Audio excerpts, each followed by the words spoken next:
Hello mga kabayan! This is Rara, your travel consultant. And I'm Tini, yung travel consultant. Ano-ano nga ba ang kailangan para sa mga minors traveling without parent papunta dito sa UAE? Kailangan lamang natin ng mga sumusunod.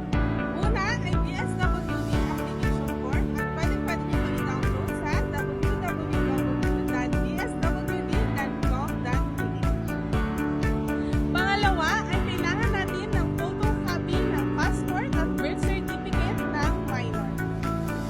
Pangatlo ay kailangan natin ng written consent galing sa mga magulang ng minor na pinapayagan silang mag-travel with Navy.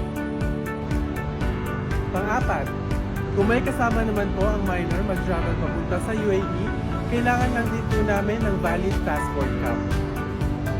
Pang-lima, kailangan din namin ng appropriate document ng civic status ng parents katulad ng marriage certificate. For more inquiries, please visit us at Shama Tower, Mezzanine Floor, Tourist Club area opposite of Abu Dhabi Mall and beside Jollibee Building.